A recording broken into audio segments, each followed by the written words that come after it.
दोस्तों, अगर आप सरकारी नौकरी में हैं और 2004 के बाद ज्वाइन किया है, तो अगले 5 मिनट आपकी जिंदगी बदल सकते हैं, क्योंकि अप्रैल 2026 में सरकार ने एनपीएस के नए नियम जारी किए हैं और इनसे आपकी हर महीने की सैलरी भी बदलेगी और रिटायरमेंट पर मिलने वाली पेंशन भी। तो बने रहिए पूरी कैलकुलेशन के साथ। सबसे पहले एक जरूरी बात, ये नए नियम सिर्फ उन कर्मचारियों पर लागू होंगे जिन्होंने 1 जनवरी 2004 या उसके बाद सरकारी नौकरी ज्वाइन की है। जो लोग पुरानी पेंशन योजना यानी ओपीएस के अंतर्गत आते हैं, उन पर इन नियमों का कोई असर नहीं पड़ेगा। केंद्र सरकार ने 22 अप्रैल 2026 को ये नियम ऑफिशियली नोटिफाई किए हैं, जिन्हें कहते हैं all India services NPS rules 2026, और ये आईएएस, आईपीएस, एएफओएस यानी सभी ऑल इंडिया सर्विसेज अधिकारियों पर लागू होते हैं। अब आते हैं सबसे बड़े सवाल पर, आपकी जेब पर क्या असर पड़ेगा।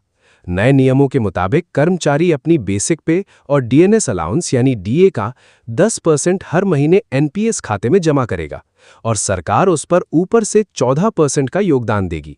अब समझिए एक एग्जाम्पल से, मान लीजिए आपकी बेसिक पे और डीए मिलाकर 50,000 रुपए है, तो आपका हिस्सा होगा 5,000 रुपए और सरकार का हिस्सा होगा 7,000 रुपए। यानी हर महीने आपके एनपीएस खाते में जमा होंगे पूरे 12,000 रुपए।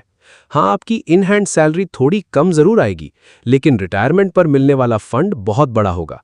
और एक बोनस, अगर आप चाहें तो 10% से ज्यादा भी वॉलंटरीली जमा कर सकते हैं। पहले क्या होता था, नई नौकरी ज्वाइन करो और पैन नंबर मिलने में महीनों लग जाते थे। इस वजह से शुरुआती महीनों का पैसा अटका रहता था और बाजार के रिटर्न का नुकसान होता था। लेकिन एनपीएस रूल्स 2026 ने इस समस्या को जड़ से खत्म कर दिया है। अब जैसे ही आप सरकारी सेवा ज्वाइन करेंगे, तुरंत एनपीएस खाता खुलने की प्रक्रिया शुरू हो जाएगी और एक तय समय सीमा के अंदर आपका पैन नंबर जारी हो जाएगा। नो मोर वेटिंग, नो मोर डिलेज।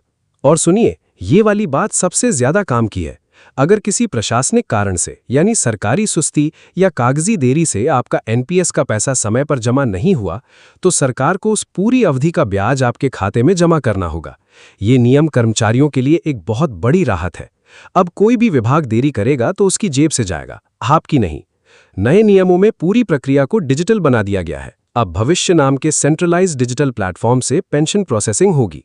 डिजिटल लाइफ सर्टिफिकेट्स भी इसी के जरिए जमा होंगे और एनपीएस से एग्जिट और एन्युइटी का पूरा प्रोसेस भी अब फुल्ली ऑनलाइन होगा।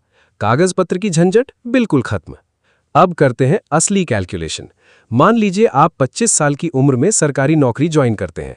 बेसिक और डीए मिलाकर 50,000 रुपए प्रति माह। हर महीने एनपीएस में जमा होता है 12,000 रुपए, आपका 10% और सरकार का 14%। 35 साल की नौकरी के बाद एनपीएस में जमा हुआ कॉर्पस करोड़ों में पहुंच सकता है, क्योंकि एनपीएस हिस्टोरिकली 11% से 20% तक एनुअलाइज्ड रिटर्न्स दे चुका है।